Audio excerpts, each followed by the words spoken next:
想干就干，不想干赶紧滚蛋。账户到账3.4亿。这破工作爱谁干谁干。16、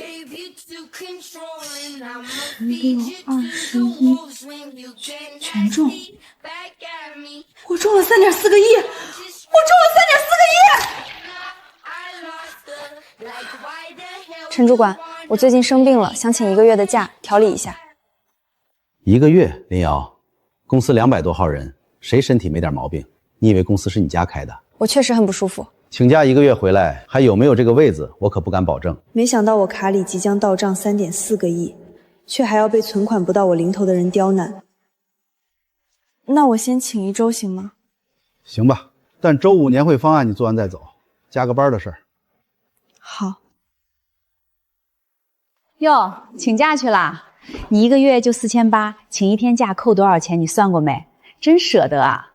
你也不想想，陈主管平时就对你有意见，这一请假，说不定真把你换了。换就换吧。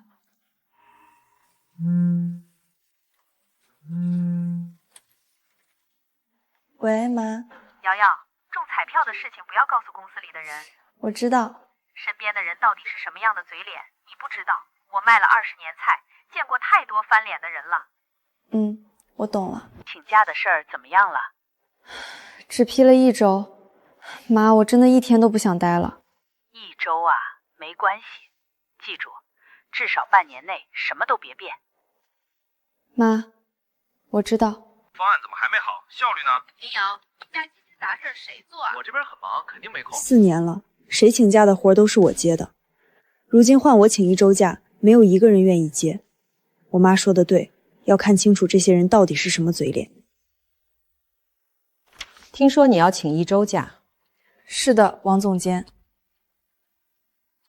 你知道你们行政部这个月绩效垫底吗？还有心思请假？我已经把手上的工作全部交接好了。你交接？你有什么资格交接？林瑶，你这个岗位公司里能干的人一抓一大把，你请1周假回来，这个位子不一定给你留着。3亿4千万的彩票在等着我呢，请假我还是要请的。总监，我先去工作了。瑶姐，你真要请假啊？听说王总监不太高兴。不影响。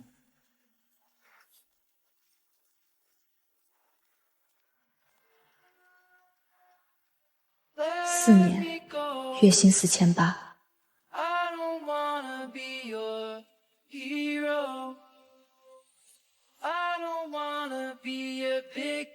美女去哪儿？去市彩票中心。女士，税后奖金2亿7200万已经按您的要求分别存入这5张卡里了，请您收好。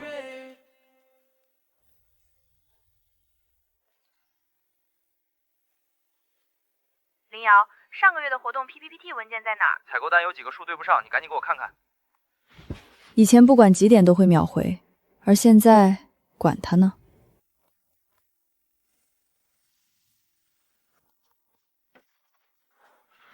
妈，你怎么来了？不放心里，过来看看。妈，我现在有2个多亿了，你还带这些？有钱也得吃饭，外面饭店不干净。你这个屋子多长时间没收拾了？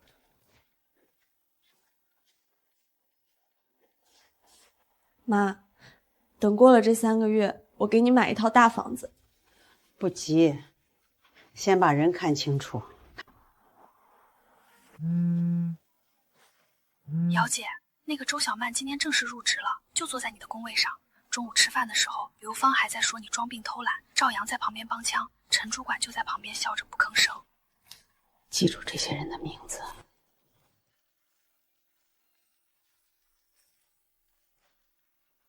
喂，是林瑶女士吗？您之前登记过的滨江1号，现在有一套顶层复式推出，总价6800万，您有兴趣了解一下吗？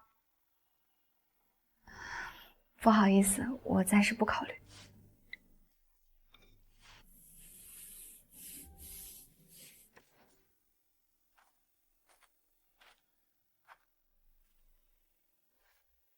妈，我不想回去了，回去还有什么意义？工位被人占了，同事背后议论我，主管巴不得我走。再回去一趟。最后试探一次，有些事儿不亲眼看到，你总会心存侥幸。妈要你把那点侥幸彻底断干净。林瑶，你回来了。你的工位好像换了，你去问问陈主管吧。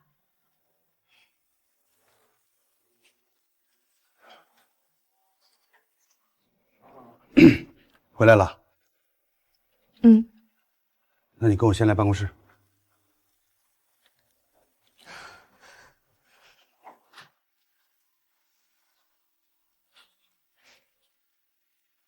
林瑶，有个事儿跟你说一下，你请假这一周，周小曼接了你的工作，干得不错。公司这边考虑到人员编制的问题，行政部不需要2个专员，所以呢？公司给你2个选择：第一，转岗到后勤部负责仓库管理，工资不变；第二，主动离职，公司按流程给你补1个月工资。主动离职意味着连 N+1的赔偿都没有。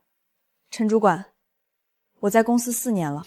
我知道，所以才给你2个选择，不然按正常流程直接通知就行了。自己考虑一下，下班前给我答复。有些人啊，学历一般，工作能力也一般，还敢跟领导对着干，迟早要被开了。可不是嘛，就那些破活，也不知道他1个月4800是怎么干下去的，让我早疯了。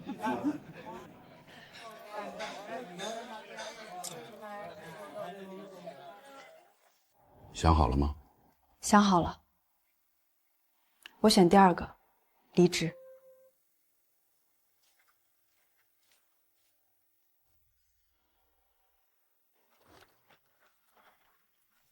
手续都办完了？办完了。你这个人吧，干活还行，但就是不够灵活，在职场光会埋头干活是不行的。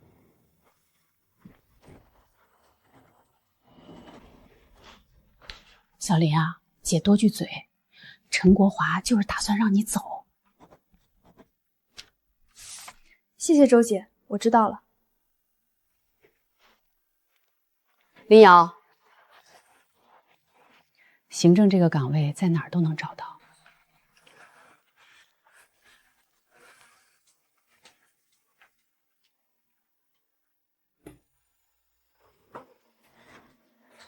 辞职？是。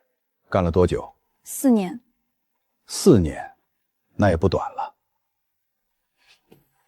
年轻人出去闯闯也好。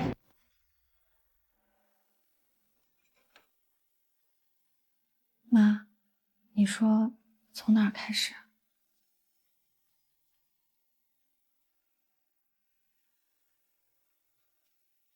先买套房子。房子？你不是说3个月内不能买吗？公司的人都跟你切割干净了，没什么可顾虑的了。那买多大的？滨江1号。那套6800万的吗？对，就买那套。以前母亲为了1块钱跟别人讲价的样子，我现在都还记得。妈，我们要换个地方，换个活法。这第一步必须卖得够大，够稳。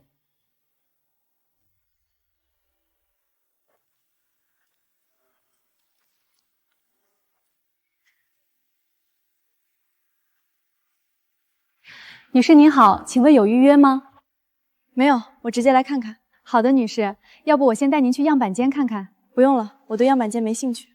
啊？那您是那套顶层复式还在吗？您是说顶层 A1 那套，总价6800万的？对。您是想了解一下，要不我先给您介绍一下？不用介绍，我要买，全款。您说全款？对。您稍等，我先去请我们销售经理过来。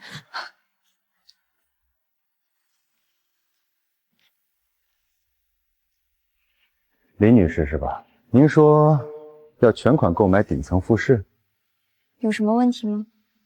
没有，只是这套房子总价6800万，全款的话，资金方面需要我现在刷卡还是转账？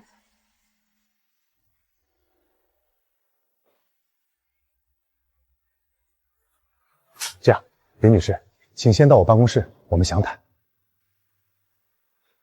行吧。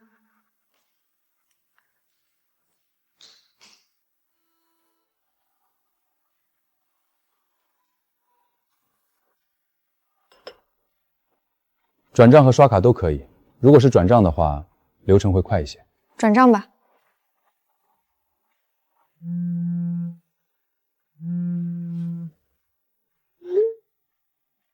林女士，已到账。那合同什么时候签？现在，李薇，快把 A1 的合同拿过来。好的，经理。林女士，请留步。林女士，我们小区有业主专属车位，您名下有车吗？需要的话，我帮您预留。还没有，回头再说吧。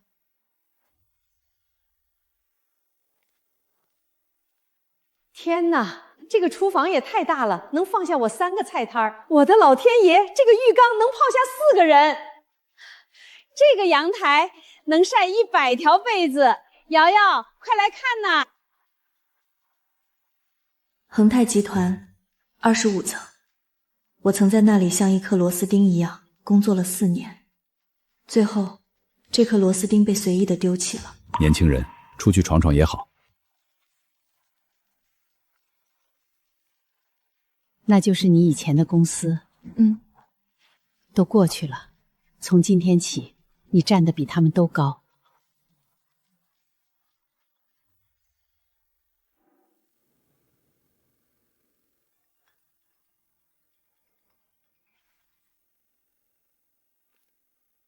喂，请问是林瑶林女士吗？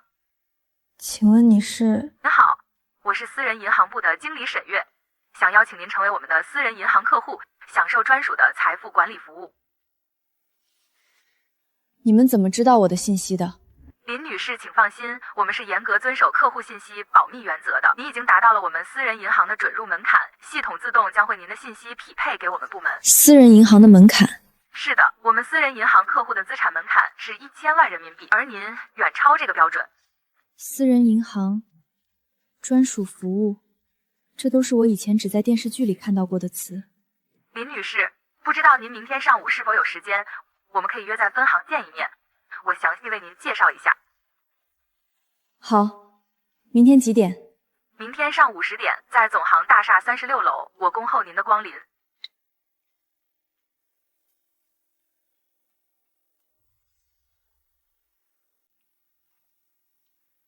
林女士，欢迎您，请坐。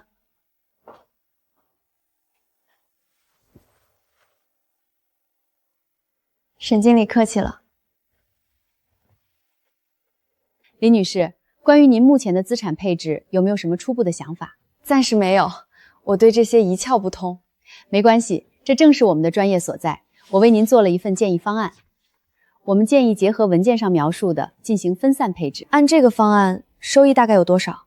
按照当前的市场收益率估算，每年被动收入大概会在1500万到2000万之间。每年1500万到2000万，还是被动收入？行，就按这个方案来。另外，林女士，从长远来看，我个人建议您成立一家私人投资公司。投资公司？对，公司在很多方面都比个人操作更有优势。如果您需要，我们银行可以帮您一站式办理所有手续。好，那就成立一家公司。妈，我开了一家公司，叫瑶光资本。瑶光资本，你现在是老板了？算是吧。什么叫算是？是就是。从今天起，你得有老板的样子。什么样子？穿金戴银，前呼后拥？那是暴发户。我说的是气场，是门面。以前不能买奢侈品，那是对的，因为那时候你是打工的。但现在情况变了。怎么变了？你现在要出去跟人谈生意，你穿得破破烂烂，谁会信你手上有几千万？我在菜市场卖了20年菜，最懂看人下菜碟的道理。你把自己打扮得像个老板，别人才会把你当老板看。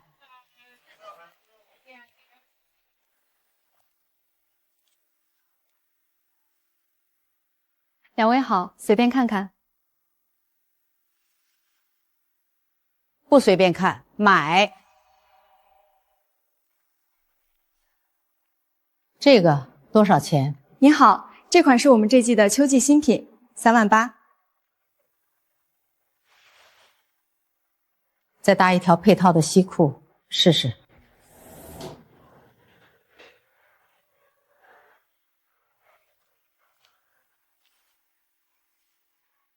这一套先包起来。好的，您稍等，这就给您全包起来。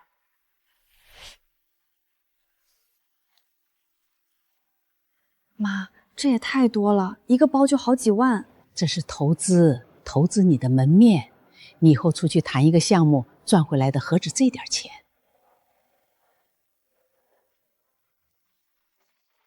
女士您好，总计是183000元。林女士，您已经成为我们品牌的 VIP 客户，以后享受新品阅览和9折优励。林女士慢走，欢迎下次光临。妈，18万，你眼睛都不眨一下，真不心疼。我跟你说过，门面是让别人尊重你的第一步。妈妈的智慧是我这辈子最大的财富。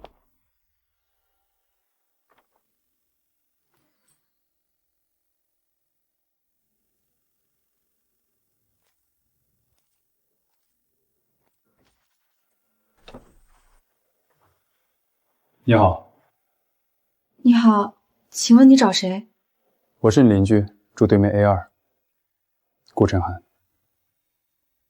哦，你好，你好。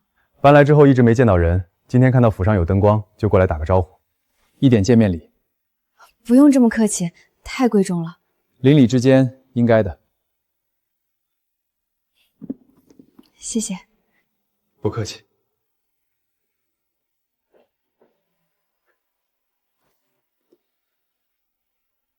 这个邻居到底是什么人？他的气场太强大了。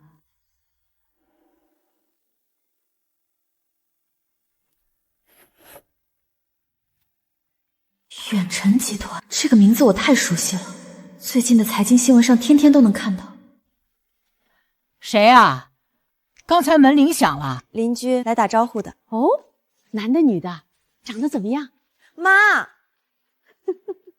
问问怎么了？妈给你把把关。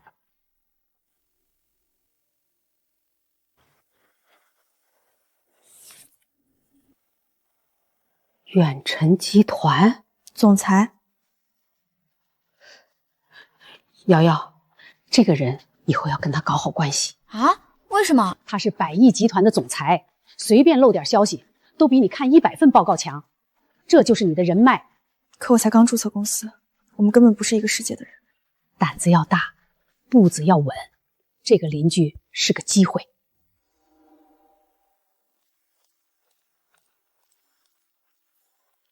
林总，咱们公司的投资方向是什么？是专注天使轮还是 PEVC？ 有偏好吗？我还在想。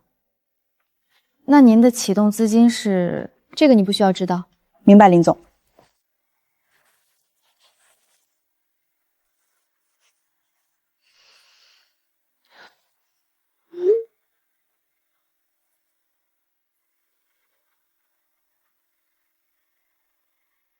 我做的方案，我谈的供应商，我布置的会场，现在他们用着我的一切，开着年会，庆祝着相亲相爱，而我的名字不会出现在任何一个角落。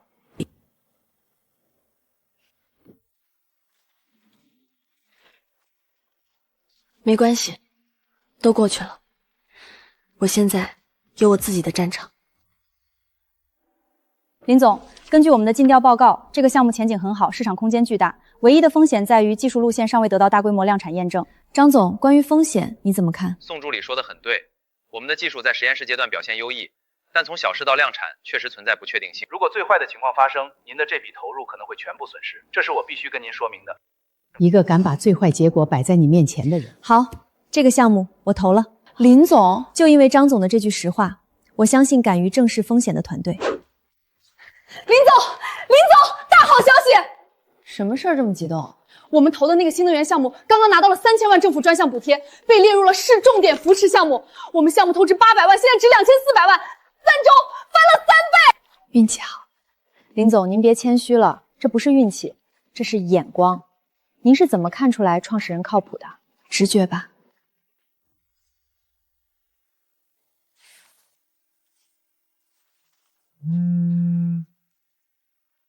喂，林瑶，哎呀，总算打通你电话了，好久不见啊！有事吗？没事就不能找你了。听说你自己开公司当老板了？你怎么知道的？嗨，圈子就这么大，我看到你朋友圈发的办公室定位了嘛，在 CBD 的顶级写字楼，竟然忘记屏蔽了，真是发达了。还好。什么还好啊？太厉害了！你以前在公司的时候，我们谁都不知道你有这个本事。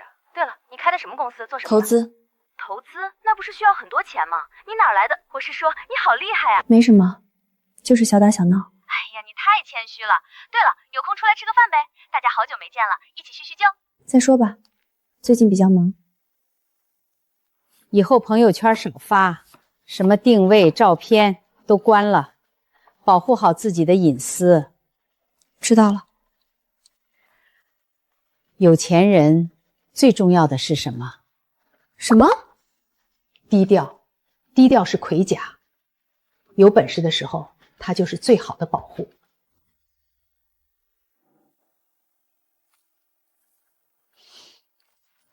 林总，有个人找您，没有预约。谁？他说他叫陈国华，是您以前的同事。让他进来。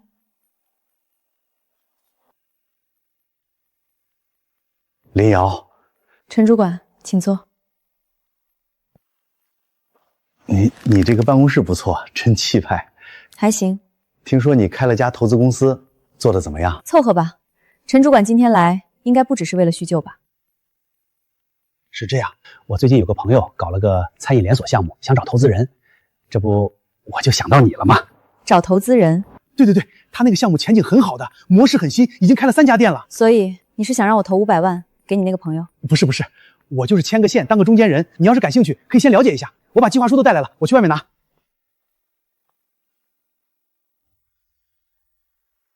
陈主管，我辞职的时候你跟我说我干活还行，但不够灵活。你现在觉得我灵活了？那是那时候情况不一样嘛。你现在自己当老板了，今非昔比啊。情况不一样。你的意思是，我以前在你手下当牛做马的时候，不值得你正眼看一眼。现在我有点钱了，就值得你亲自上门来牵线了。李瑶，你说的这是什么话？我们以前好歹也是同事一场。同事，你为了给你亲戚周小曼腾位置，把我办公桌搬到杂物间，用一张折叠桌打发我。你把所有最杂最累的活都丢给我，功劳却都算在你亲戚头上。最后，你逼我主动离职，连 N+1的补偿都不想给。陈主管，这叫同事？那些都是公司的人事安排，不是我一个人能决定的。送请。林总，您有什么吩咐？送客。林瑶，你别这样，大家都是出来混的，没必要把事儿做绝。陈主管，我不是出来混的，我的钱不会投给一个连人都不会尊重的人，请吧。林总，那个人是您以前的主管？看起来不太聪明的样子。瑶姐，你变了好多，哪里变了？气质、穿搭都变了。这件大衣看着就好贵。还行，不说我了。公司那边怎么样？还能怎么样？公司里都传疯了，说你自己开了投资公司，把上门求你的陈主管给骂出去了。他活该。就是他回来之后脸色铁青，跟刘芳抱怨说你现在架子大了，连他面子都不给。他哪有什么面子？张敏，有件事儿我一直没忘。什么事儿？周小曼要顶替我工位的事儿。如果不是你当时冒着风险提前告诉我，我可能还会傻呵呵的回去上班，然后当着全办公室人的面发现自己的位置没了，被人当猴耍。姚姐，我就是觉得你在公司干了4年，比谁都认真。赵阳的活你帮他干，刘芳的报表你帮他做，陈主管给你的活不给你涨工资，凭什么最后走的人是你啊？你在那边还好吗？就那样呗。周小曼来了之后，正经工作没怎么干，倒是跟陈主管走得特别近。那你呢？刘芳现在天天巴结他，帮他拿快递、热饭，像个跟班，每天做不完的事，还总是被他们呼来喝去。张敏，你有没有想过换个工作？当然想过啊，可是现在工作不好找。来我公司，我什么时候跟你开过玩笑？可是你那是投资公司，我什么都不懂。你来了，先当行政主管，月薪15000，五险一金按最高比例全额缴纳，年底有奖金。姚姐，这也太多了！我在恒泰干了4年，现在才6500。你值这个价。我的公司不会有陈国华那样的领导，也不会有刘芳那样的小人。姚姐，我考虑一下。别考虑了，恒泰那种地方不值得你继续待下去，你值得更好的。回去就写辞职报告，我等你。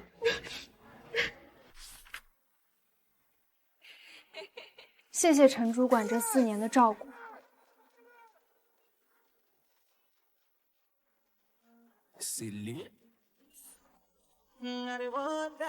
接下来的项目我们分3个方向推进，大家有问题随时沟通。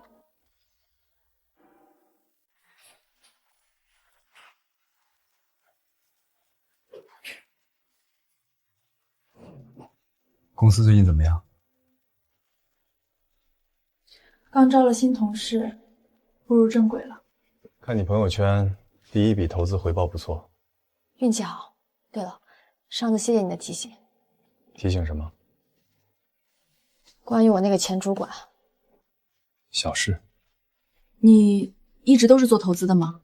远程集团是家族企业。远程是我自己创的。自己？我父亲以前也是做生意的，但在我18岁那年，公司就破产了。远程的每一分钱都是我自己赚。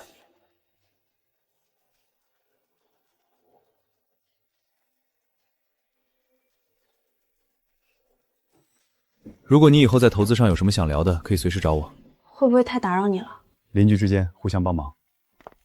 又碰到那个邻居了。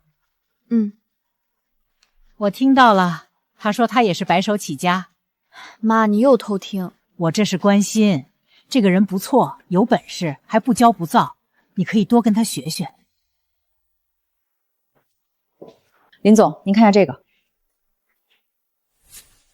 这消息怎么泄露出去的？很难说，可能是售楼处，也可能是银行。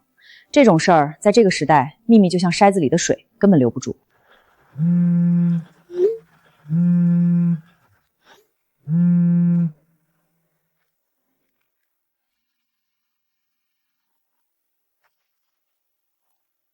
林总，前台的电话是您前公司行政部都打来的。王杰，行政总监？对，就是他。他说什么了？他说想约您吃个饭，叙叙旧。叙旧？我跟他有什么旧可叙的？告诉他我没空。这些人闻到血腥味的鲨鱼吗？真是一个比一个快。喂，林瑶吗？我是秦远航。秦总。哎，你还记得我这个老领导？不错不错。那天在电梯里碰到你，我就觉得你这个年轻人不简单，将来肯定有大出息。4年，那也不短了。年轻人出去闯闯也好。秦总找我有什么事儿吗？是这样，我最近在看一些新的投资方向，正巧听说你成立了一家投资公司，而且第一笔投资就做得非常漂亮。英雄所见略同啊，我想跟你聊聊，看看我们两家有没有什么合作的机会。合作机会？当我月薪4800，被你们像垃圾一样扫地出门，现在我有了钱，你就亲自打电话来谈合作。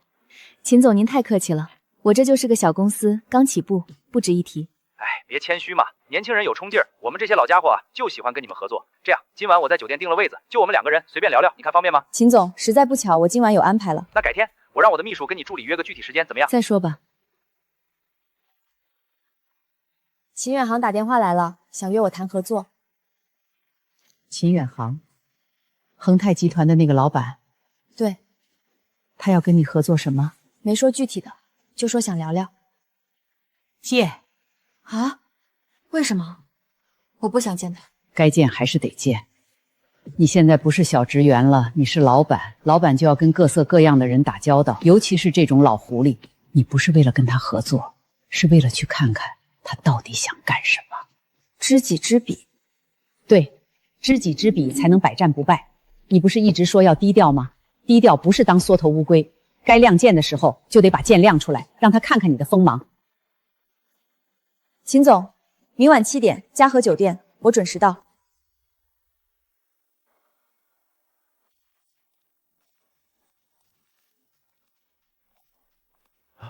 林瑶，来来来，快请坐。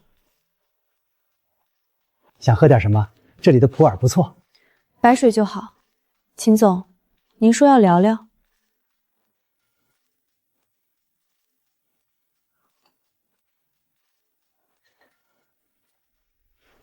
不急不急，先点菜。你以前在公司的时候，我都没太注意到你。说起来，这是我的失误啊。恒泰几千人，秦总日理万机，没注意到一个行政雇员，很正常。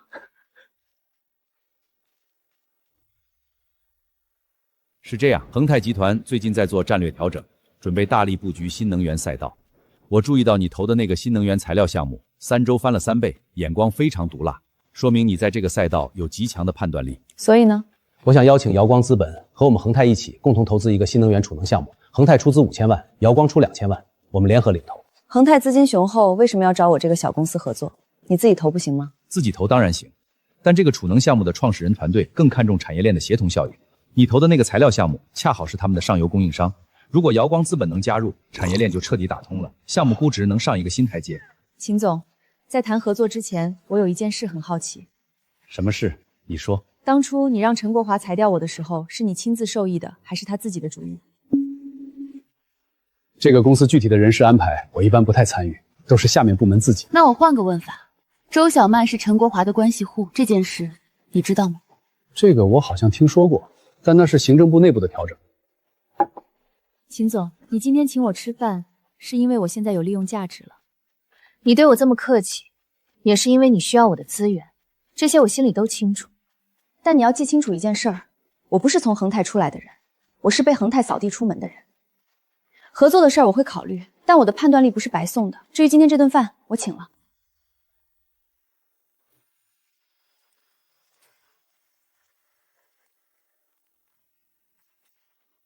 刚谈完。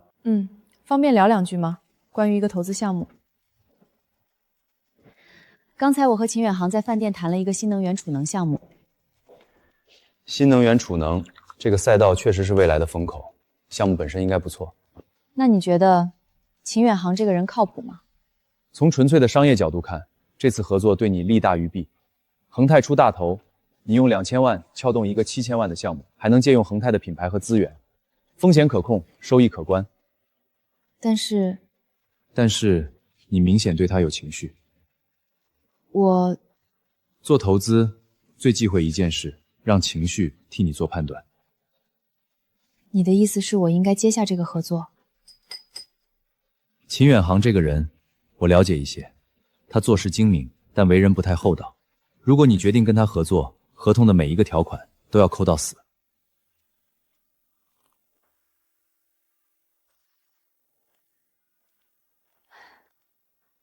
秦远航说，最近在做战略调整，我想邀请瑶光资本。做投资最忌讳一件事，让情绪替你做判断。那个姓顾的小伙子说得对，做生意不能带着情绪，但他还有一句话没说。什么？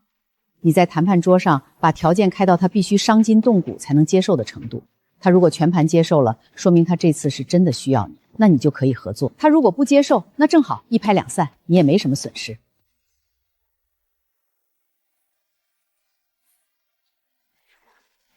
秦总，关于这次合作，我的条件都在这里了。瑶光资本出资2000万，占股40%。秦总，这不符合出资比例啊！按比例，我们出5000万，应该占71%才对。我的上游新能源材料项目是打通整个储能产业链的关键，没有我的项目资源，你们这个储能项目估值最少要打7折。我用资源入股，这个溢价就值这多出来的20%。项目的投资决策委员会，瑶光资本拥有1票否决权，这更不可能了。我们是最大出资方，怎么能没有绝对控制权？秦总，我不是信不过恒泰，我只是信不过你。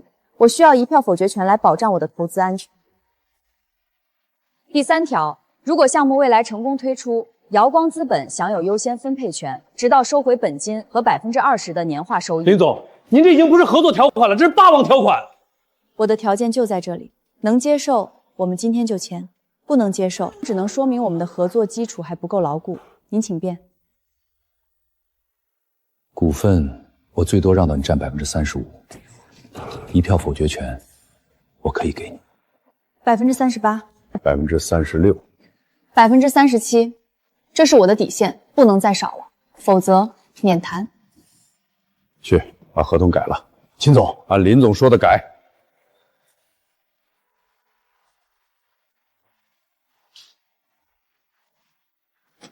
林总，您刚才太厉害了，我紧张的手心都是汗。秦远航这只老狐狸居然真的让步了。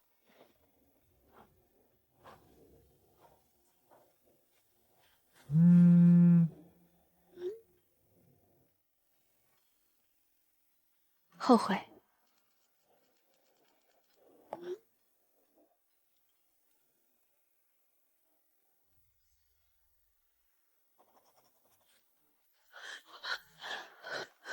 林总，出大事了！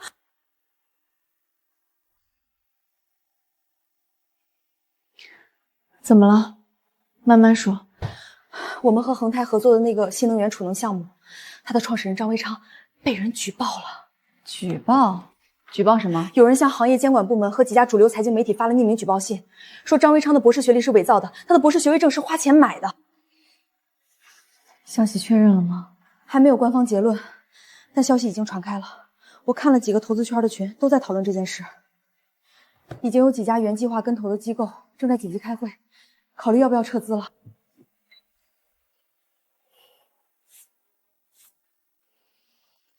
查，马上去查。匿名的很难查，再难也要查，花钱找人都有一切关系。我要在24小时内知道这封举报信到底是谁写的。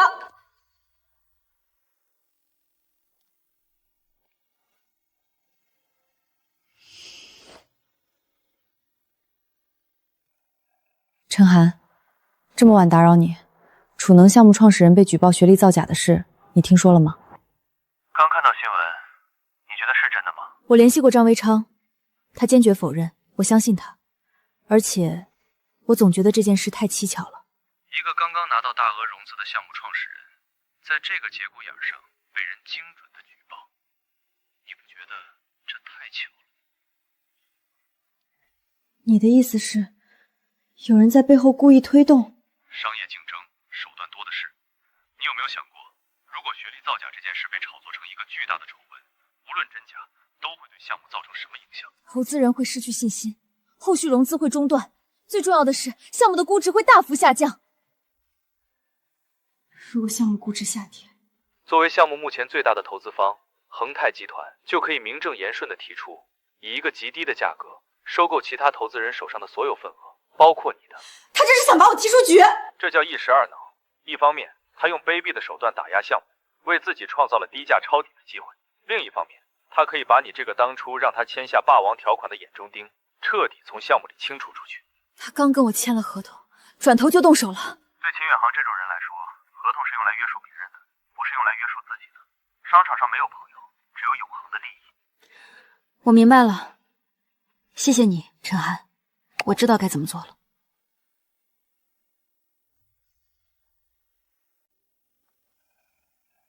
张总，你那边怎么样？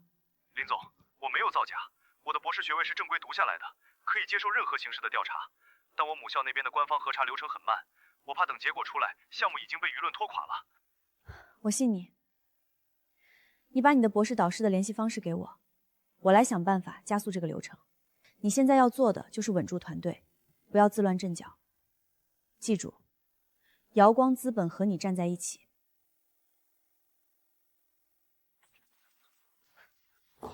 林总，查到了，说那封匿名的举报信，我们通过技术手段追踪到了最初发出的 IP 地址，是一家叫盛达咨询的公司。盛达咨询？对，这家公司今年刚注册，没什么实际业务，像个空壳公司。但是他的法人代表是谁？陈国华，他自己开了一家咨询公司。是的，而且我通过工商信息穿透查询，发现这家盛达咨询跟恒泰集团有业务往来合同，虽然合同金额不大，但足以证明他们之间有关联。秦远航想把我踢出局，但他自己不能出手，否则就是商业背信。于是他找到了同样恨我的陈国华，他让陈国华注册一个空壳公司，由陈国华出面去举报张维昌。这样一来，就算事情败露，他也可以把责任推得一干二净，说是陈国华的个人行为，与恒泰无关。好一招借刀杀人，好深的算计。现在人证物证俱在，反击的时机已经成熟。教授您好，我是瑶光资本的林瑶，我们愿意向您的实验室赞助50万学术研究基金，希望能加快张维昌学位的核查程序。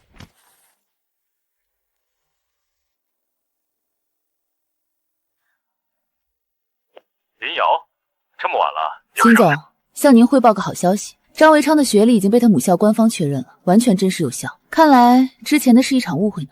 哦，是吗？那就好，我就说嘛，张总不像那种人。是啊，是场误会。不过秦总，说起这误会，有件事我正好想跟您确认一下。什么事？盛达咨询这家公司，您了解吗？盛达咨询没听说过，做什么的？哦，没听说过就好。因为有人告诉我，这次的匿名举报就是这家公司，而且这家公司的法人是我以前在恒泰的老领导，公司还跟恒泰有业务合作。我在想，如果这件事是真的，就不是简单的学历造假，恶意打压项目估值，涉嫌商业欺诈了。林瑶，你在说什么？我完全不知道。假设，既然您说您不知道，那我就放心了。我只是想提醒您，相关的证据我已经整理好了，如果以后再发生类似的误会，我会毫不犹豫地把这些材料交给我的律师和财经媒体。好了，秦总。晚安，希望我们合作愉快。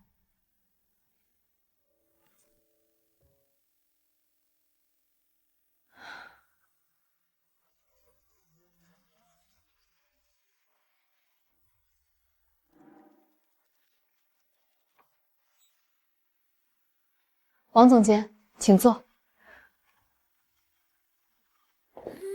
别叫我王总监了，我已经不是恒泰的人了。什么意思啊？上个月我被公司裁员了。为什么？秦远航说公司要降本增效，把行政部和人力资源部合并了，就把我给优化了。补偿呢？按最低标准给了 N+1。我在恒泰干了12年，就拿了13个月的工资，真是可笑。所以你今天来找我是？林总，我是来跟你说一声对不起。对不起，当初你在恒泰的时候，我对你的态度确实不好。陈国华裁你的事儿虽然不是我主导的，但我是知情的，我没有帮你说话。所以你现在跟我说对不起，是因为你也被裁了？我知道你会这么想，但我是真的走投无路了。我离开恒泰之后，找了3个月工作，投了60多份简历，只有2家给了面试机会，然后全部被拒。43岁，行政总监出身，高不成低不就。我发现在这个市场上自己什么都不是。所以我想问问你，你的公司还有没有适合我的岗位？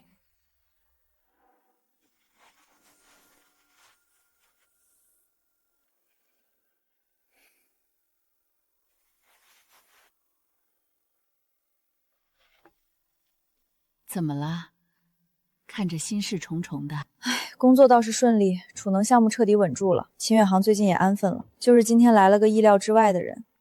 谁呀？王杰，我以前在恒泰的行政总监。我记得你以前提过，当初你被冤枉离职，他是知情的，还袖手旁观了。就是他，专程过来道歉的。算是吧。他主动跟我道了歉，承认当初知道我被裁的事儿，明明知情却没有帮我说话。但他来找我，又不只是道歉。他被恒泰裁员了，秦宇航把他优化了。他在恒泰熬了12年，最后只拿了最低标准的 N+1。所以你是纠结该不该帮他？是啊，他离职后投了60多份简历，几乎全都石沉大海。他今天跟我低头，想问问我们公司有没有合适他的岗位。你觉得他是真的认识到自己错了，还是因为走投无路了才来找你？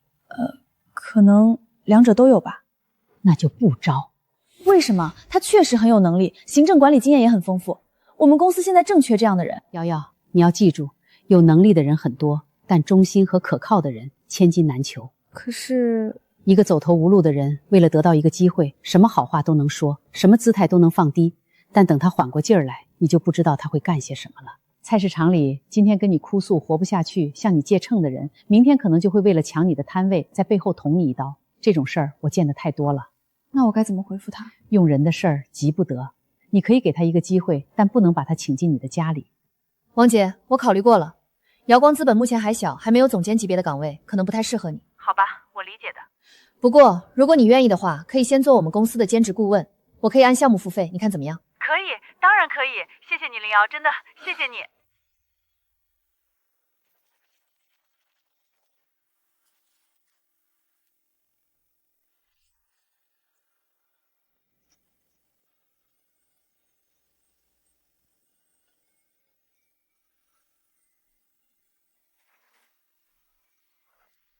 林总，这是我们上一季度的业绩报告。公司成立不到半年，管理资产规模已翻倍至1亿，投资回报率47%，是同期顶尖水平。大家辛苦了。主要是林总您眼光太准了，我们都觉得您天生就是干这行的料。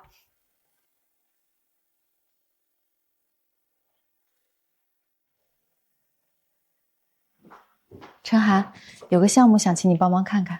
临床数据好，但管理团队偏弱，先找个靠谱的 COO。这家机构资金来源有问题，短期套利太强，别接。你怎么什么都懂？感觉没有你看走眼的时候。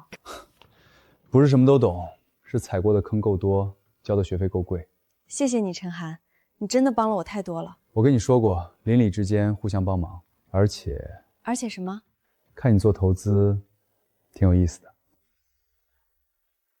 真不敢相信，半年前我还在为几千块的房租发愁。人生总有很多意想不到。陈涵，我一直想问你，你为什么又愿意帮我这么多？我们非亲非故的。我说过，邻里之间互相帮忙。这不一样，你给我的那些建议，随便一条都价值千金。你帮了，什么时候？是你让我觉得投资这件本身还是值得做的。什么意思？我做投资12年，见过太多为了利益不择手段的人。有时候想，是不是自己也变成了那种人？但看到你，一个从零开始，带着最朴素的原则，认真做事的人，我就觉得这个行业或许还有希望，还能有点意思。那就为了有意思，继续互相帮忙吧。好。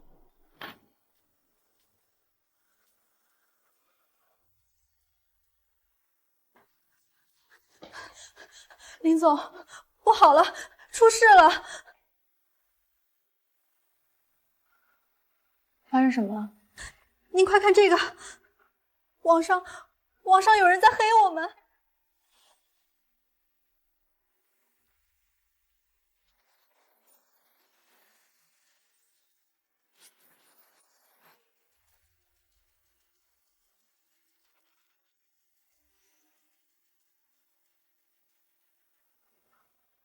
这是谁发的？是匿名账号发的，但文笔和用词感觉像是认识您的人写的。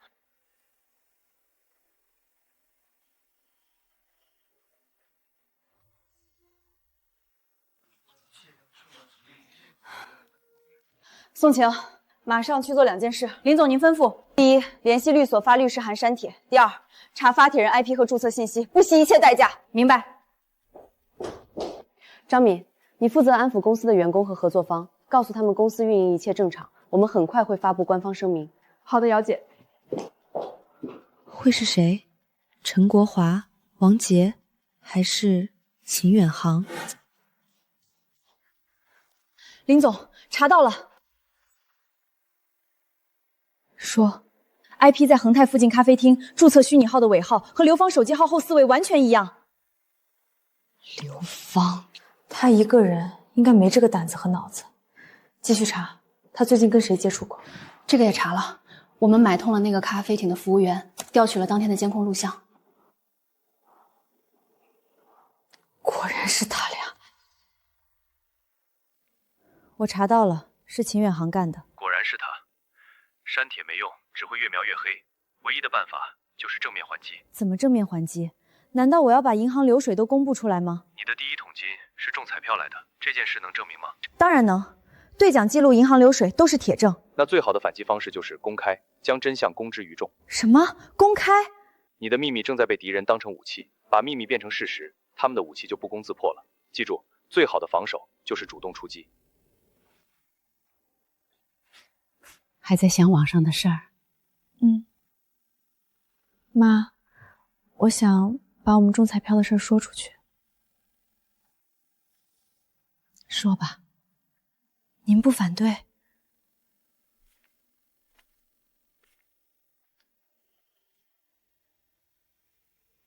本来就不是什么见不得人的事儿，咱家的钱来得堂堂正正，不怕任何人查。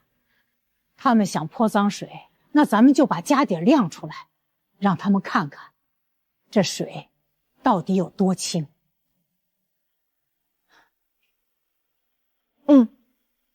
我明白了。宋晴，帮我约一下记者，明天我接受他们的专访。好的，林总。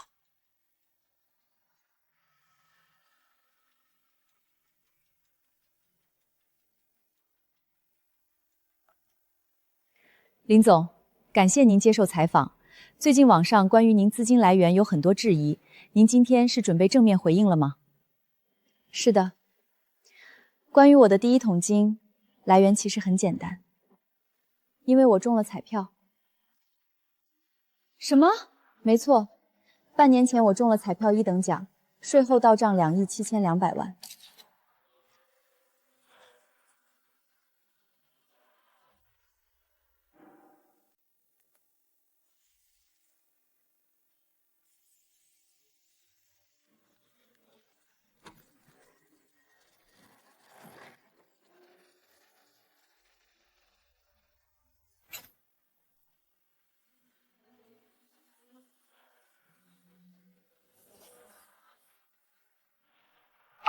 林瑶，那个帖子的事真的跟我没关系。现在说这个还有意义吗？你觉得网友会相信这只是巧合吗？我会去查。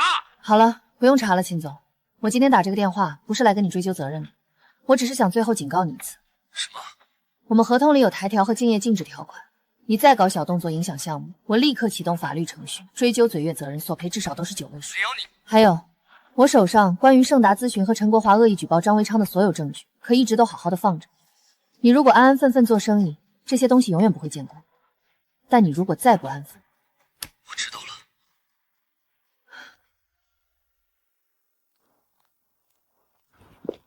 林总，赵阳，你怎么在这儿？我在这里等了您3个小时了，能跟您聊2句吗？什么事儿？我知道我以前对您不太尊重，但我实在没办法了，我被恒泰裁了。什么时候的事儿？上个月，清远行出事后，公司大裁员，行政部只留了2个人，陈国华和周小曼也被开了。那你现在？我找了1个多月工作，投了上百份简历，要么嫌我年纪大，要么工资太低，每个月房贷8000，孩子上学也要钱，我快撑不住了。林总，我知道我没脸求您，但您公司还招人吗？什么活都行，我真的走投无路了。赵阳，你还记不记得我离职那天跟你交接工作你说了什么？我那时候不懂事儿。你当时说，就这些破活，也不知道你1个月4800是怎么干下去的。我错了，林总，我真的知道错了。我不是来翻旧账，我只是想告诉你，人在任何时候都该对别人保留一点最基本的尊重。我公司暂时不招你这个岗位，但我可以帮你推荐一家公司，招行政经理，月薪6000，很稳定。你愿意去吗？6000啊，可以，我愿意。谢谢您，林总，太谢谢您了。下不为例。刚才在楼下跟谁说话呢？一个以前的同事被裁了，来找我帮忙。帮了？帮他推荐了一份工作。做得对。啊？为什么？有能力帮人的时候就帮一把，是给自己积攒福报。但帮了之后，不要指望人家感恩戴德。我没指望这个。那就好，你的心比以前宽了。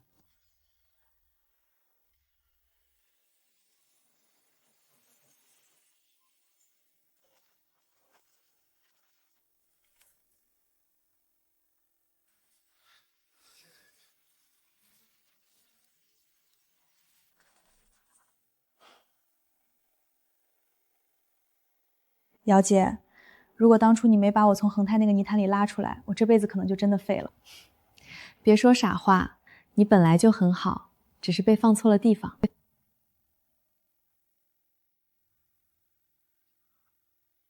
林瑶，我想了很久，想什么？以后我不想再只做你的邻居和男朋友了。那你想做什么？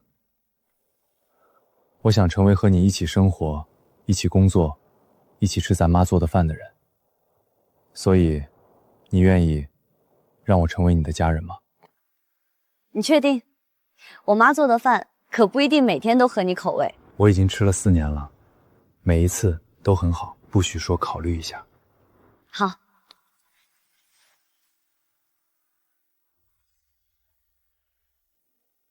瑶瑶，你们瑶光资本又上报纸了。是吗？写的什么？100亿，乖乖。你说我当初在菜市场卖菜的时候，一天起早贪黑，撑死了赚300块，100亿得是多少个300块呀？妈，您就别算了，算不过来的。谁说算不过来？3333万多天，1年365天，那就是9万多年。我的天！妈，说到底还是您当初有远见，让林瑶在拿到钱后先低调3个月。我当时没想那么多，就是不想让她被人骗，不想让她吃亏。最好的东西是你们，是身边的人都在，一家人好好的，